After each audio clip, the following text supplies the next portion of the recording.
आज की कहानी है भाभी का घूंघट। शिखा शहर में रहती थी। उसके घर में उसके माँ बाप के अलावा कोई नहीं था। वो अपनी ग्रेजुएशन पूरी कर रही थी। उसके माँ बाप भी बूढ़े हो चुके थे, इसलिए वो सोच रहे थे कि अगर कोई अच्छा रिश्ता मिल जाए तो वो शिखा की शादी ग्रेजुएशन पूरी करते ही कर देंगे। उन्हें एक अच्छा रिश्ता मिल भी जाता है, गांव के बड़े जमींदार। शिखा का परिवार तो शहर में रहने के कारण मॉडर्न ख्यालों का था, लेकिन वहीं उसके ससुराल के लोग गांव में रहते थे, जिसका प्रभाव उन पर साफ दिखाई देता था। वे पुराने ख्यालात के लोग थे और वो प्रथा प्रथा में बहुत विश्वास रखते थे। शादी के अगले दिन जब शिखा सुबह उठकर नहा धोकर पूजा पाठ करके अपनी सास का आशीर्वाद लेने आती है तो उसकी सास रामकली उससे कहती है, अरे बहू, तूने ये क्या पहन रखा है? जरा भी लाज शर्म है या नहीं? कपड़े बदल कर आ। जींस टॉप पहनकर खड़ी हो गई। इस पर शिखा हैरानी जताते हुए कहती है, लेकिन मम्मी जी, जींस टॉप तो नॉर्मल है, आजकल सभी पहनते हैं, इसमें क्या बुराई है? तो उसकी सास भड़क जाती है और कहती है, बहू, मैंने जो कहा है वो कर। तुझे जींस टॉप नॉर्मल लगता है? ये गांव है, गांव, तेरा घर नहीं है। यहाँ औरतें ऐसे कपड़े पहनती हैं तो लोग उनका मजाक उड़ाते हैं, दूसरी नज़रों से देखते हैं। शिखा बुरा सा मुंह बनाकर अपने कमरे में चली जाती है और उसकी सास कामकाज में लग जाती है। शिखा फिर सूट और प्लाजो पहनकर अपने कमरे से बाहर निकलती है तो इतने में उसके ससुर आ जाते हैं और उसे सूट प्लाजो पहने देख वापस ही मुड़ जाते हैं और उसकी सास के पास जाकर कहते हैं, अरे भगवान, ये बहू ने क्या पहन रखा है? इतना सुनते ही उसकी सास फिर से भड़क जाती है और कहती है, अब क्या पहन लिया उसने? अभी तो उसको जींस टॉप के लिए मना किया था, अब क्या पहनकर खड़ी हो गई? तो उसके ससुर बताते हैं, बहू ने तो घूंघट भी नहीं कर रखा, उसका तो पता नहीं, लेकिन मुझे तो शर्म आ गई और मैं तो बिना अंदर गए वहीं से ही मुड़ गया। इतना सुनते ही उसकी सास का पारा सातवें आसमान पर चढ़ गया और वो कहती है, मैं बताती हूँ उसे। और वो शिखा के कमरे में जाती है और उससे कहती है, अरे ओ कलमुही बहू, ये क्या पहन के खड़ी है?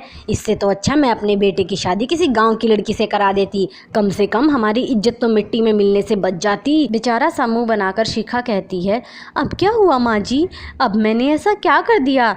तो उसकी सास कहती है, क्या कर दिया तूने? इतना सब कुछ करने के बाद मुझसे पूछ रही है तूने क्या कर दिया? घूंघट क्यों नहीं किया तूने? इस पर शिखा कहती है, माँ जी, मुझसे घूंघट नहीं होता, मेरा दम घुटता है घूंघट में। तो उसकी सास तिलमिलाने लगती है और कहती है, अच्छा, बड़ी आई घूंघट ना करने वाली, हम भी करते थे, दम ही घुटता होता तो मैं तो पता नहीं कब की मर चुकी होती। चाहे कुछ भी बहाना बना, लेकिन ये मत भूल, ये तेरा ससुराल है, यहाँ तुझे घूंघट करना ही होगा। आज के बाद मुझे बिना घूंघट के तू कहीं नज़र नहीं आनी चाहिए। इतना कहकर उसकी सास वहाँ से चली जाती है। अपनी सास की ऐसी तीखी बातें सुनकर शिखा रोने लगती है। फिर अगली सुबह उसकी सास उसे आवाज़ देते हुए कहती है, अरे ओ बहू, कहाँ रह गई, जल्दी आ। तो देखती है शिखा लंबा सा घूंघट करे चली आ रही थी, तो वो अपनी बहू को देखकर बहुत खुश हो जाती है और उससे कहती है, अरे वाह, आज लग रही है ना तू हमारे घर की बहू। तो शिखा कहती है, जी माँ जी, बोलिए, आप मुझे क्यों बुला रही थी? हाँ बहू, मैं तो तेरे घूंघट को देखकर भूल ही गई कि मैं तुझे क्या कहने वाली थी। दरअसल विजय आ रहा है, तू घर के फटाफट सारे काम कर ले और खाना बना कर रख दे, वो आएगा तो फटाफट उसे परोस देना। विजय शिखा का देवर है और वो उनकी शादी में भी नहीं आ पाया था, इसीलिए ना शिखा ने विजय को देखा था और ना ही विजय ने शिखा को। विजय तो एक्साइटेड भी था कि वो पहली बार अपनी भाभी से मिलेगा। और विजय अपने घर पहुंचता है। घर पहुंचकर जब वो अपनी भाभी को देखता है तो एक लंबा सा घूंघट किए उसकी भाभी उसके सामने खड़ी थी। तो वो अपनी भाभी को कहता है, भाभी, घूंघट? मैं तो आपका देवर हूँ, मेरे सामने घूंघट निकालने की क्या ज़रूरत है? मैं तो आपसे छोटा हूँ। इस पर शिखा की सास कहती है, बेटा, घूंघट में हर्ज ही क्या है? ये तो बहुत ही पुरानी प्रथा है, सदियों से चलती आ रही है। जब मैं इस घर की बहू थी मैंने भी किया था, अब मैं सास बन गई और ये इस घर की बहू है तो अब इसकी बारी है। इस पर विजय कहता है, माँ, मैं कुछ नहीं जानता, मैं तो इतना जानता हूँ कि मैं अपनी भाभी का इकलौता देवर हूँ, मुझे उनका मुंह देखने का पूरा हक है। और वैसे भी माँ, आप किस जमाने में जी रही हैं? आजकल भला कौन घूंघट करता है? इस पर शिखा हंसते हुए कहती है, देवर जी, आपको मेरा मुंह देखने के लिए मुझे मुंह दिखाई का नेक देना पड़ेगा। तो विजय भी कहता है, क्यों नहीं भाभी जी, आपका हक बनता है और मैं आपको नेक क्यों नहीं दूंगा, मैं भी दूंगा। तो उनकी सास उन दोनों को ऐसे घुलते मिलते देख गुस्से से कहती है, अगर तुम्हारा हंसना बोलना हो गया हो तो चलकर खाना खा लो। बहू, जल्दी से खाना लगा दे, विजय को भूख लगी होगी। तो शिखा रसोई में चली जाती है। शिखा खाना गर्म कर रही थी, तभी उसकी सास रसोई में आ जाती है और शिखा से कहती है, देख बहू, हमारे घर की औरतें गैर मर्द के साथ ज़्यादा घुलती मिलती नहीं हैं, चाहे फिर वो तेरा देवर ही क्यों ना हो। तो शिखा कहती है, माँ जी, आप हमेशा मुझ पर भड़कती क्यों रहती हैं।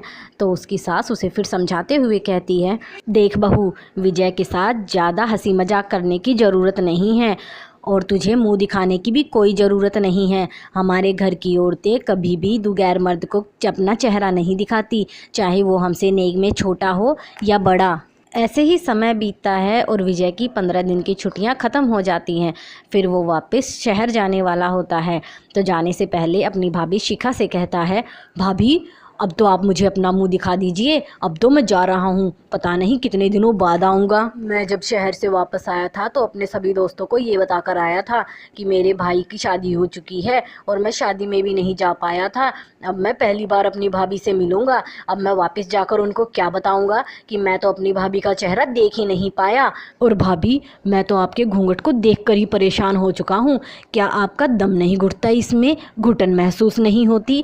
इस पर शिखा कहती है, होती है देवर जी, बिल्कुल होती है, पर क्या करूं, मुझे सख्त हिदायतें दी गई हैं कि मुझे किसी भी कीमत पर घूंघट नहीं खोलना।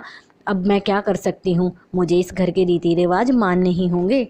तो विजय कहता है, लेकिन भाभी, ऐसा कब तक चलता रहेगा, कम से कम आपको अपने अधिकारों के लिए तो लड़ना ही चाहिए। इस पर शिखा कहती है, नहीं नहीं देवर जी, मेरे बस की नहीं है, मुझ में इतनी हिम्मत नहीं है कि मैं किसी का सामना कर सकूं, अपने हकों के लिए लड़ सकूं। इतनी देर में ही शिखा की सास भी वहां आ जाती है और विजय से कहती है, अरे बेटा, तेरी ट्रेन का टाइम हो रहा है और तू यहाँ इसके साथ गप्पे लड़ा रहा है, जल्दी कर वरना ट्रेन छूट जाएगी। तो विजय कहता है, हाँ माँ, मुझे भी पता है ट्रेन का टाइम हो रहा है, लेकिन मैं तो जाने से पहले ये सोच रहा था कि भाभी का एक बार तो मुंह देख लूँ, लेकिन भाभी अपना मुंह दिखाने को तैयार ही नहीं है। इस तरह विजय उदास मन से वहाँ से चला जाता है। विजय को अपने ऑफिस में काम करने वाली श्वेता से प्यार हो जाता है। एक दिन विजय और श्वेता ऑफिस के ही रेस्टोरेंट में बैठे थे तो श्वेता उससे कहती है, विजय, तुमने कभी मुझे अपने परिवार के बारे में कुछ नहीं बताया, तुम्हारे परिवार में कौन कौन है। तो विजय कहता है, मेरे परिवार में मेरे माता पिता, भैया और भाभी हैं। इस पर श्वेता कहती है, अच्छा, तुम्हारी भाभी भी है, जरा उसका फ़ोटो तो दिखाना। श्वेता के कहने पर विजय अपनी भाभी शिखा के फ़ोटो दिखाता है तो उसकी सारी फ़ोटो घूंघट में ही थी। इस पर श्वेता को बड़ा अजीब सा लगता है और वो विजय से कहती है, विजय, तुम्हारी भाभी घूंघट वाली है क्या, सारी फ़ोटोज़ में घूंघट निकाला हुआ है, कोई ऐसी फ़ोटो दिखाओ जिसमें उनका चेहरा साफ नज़र आता हो। तो विजय श्वेता से कहता है, श्वेता, मैंने ही अब तक अपनी भाभी का चेहरा नहीं देखा है, तो तुम्हें ऐसी फ़ोटो कहाँ से दिखाऊं जिसमें उनका चेहरा साफ नज़र आता हो। तो श्वेता बड़ी हैरानी जताती है और कहती है, क्या तुमने अभी तक अपनी भाभी का चेहरा तक नहीं देखा है, क्यों। तो निखिल अपने परिवार के बारे में सारी बातें बताते हुए कहता है, श्वेता, मेरे परिवार वाले बहुत ही पुराने ख्यालात के लोग हैं, वो अब भी प्रथा प्रथा में विश्वास रखते हैं, इसीलिए मेरी भाभी हमेशा घूंघट में ही रहती है और वो अपना चेहरा किसी भी पराये मर्द को नहीं दिखा सकती। इसी कारण से मैंने भी अपनी भाभी का मुंह आज तक नहीं देखा है। ऐसे ही समय बीतता है और विजय श्वेता को लेकर अपने घर आता है और जब वो अपनी भाभी शिखा को अपने सामने देखता है तो शिखा से कहता है, भाभी, अब तो आप अपना चेहरा मुझे दिखा दीजिए। अरे मुझे नहीं, कम से कम मेरी गर्लफ्रेंड को ही दिखा दीजिए। तो श्वेता भी विजय की हाँ में हाँ करते हुए कहती है, हाँ भाभी, विजय सही कह रहा है, कम से कम मुझे ही दिखा दीजिए। तो शिखा कहती है, ठीक है, आप मेरे साथ मेरे कमरे में चलिए, मैं वहाँ आपको अपना चेहरा दिखा दूँगी, यहाँ देवर जी के सामने मैं अपना घूंघट नहीं खोल सकती। तो श्वेता शिखा से कहती है, यहाँ क्या बात है भाभी, यहाँ दिखा दीजिए, विजय तो आपसे नेक में छोटा है, उससे मुंह दिखाने में क्या अर्ज है। श्वेता शिखा को घूंघट हटाने के लिए कह ही रही होती है, इतने में उसकी सास भी वहाँ आ जाती है और कहती है, नहीं, ये अपना घूंघट नहीं हटाएगी, और वो अपने पुराने रीति रिवाजों का गुणगान गाने लगती है। इस पर विजय को गुस्सा आ जाता है और वो कहता है, माँ, बस कीजिए, आपको तो कम से कम भाभी का साथ देना चाहिए और उल्टा है आप ही उन्हें दबाने की कोशिश कर रही हैं। अरे आपको तो सोचना चाहिए कि जो मेरे साथ हुआ वो मेरी बहू ना झेले। लेकिन मैं आपकी इस रूढ़िवादी सोच को बचपन से देखता आ रहा हूँ और अब मैं इसको बर्दाश्त बिल्कुल नहीं करूँगा। मुझे पता चल गया है, आज ये भाभी के साथ हो रहा है, कल ये श्वेता के साथ भी होगा। इसीलिए मैं ये घर छोड़कर जा रहा हूँ। मैं घूंघट वाली भाभी तो बर्दाश्त कर सकता हूँ, लेकिन घूंघट वाली बीवी नहीं। विजय की जाने की बात सुनकर उसकी माँ उनको रोकने की बहुत कोशिश करती है, लेकिन विजय उसकी एक नहीं सुनता और श्वेता को लेकर वहाँ से चला जाता है। उसके बाद वो शहर में जाकर श्वेता से शादी करता है और अपनी पत्नी श्वेता के साथ खुशहाल जीवन जीता है।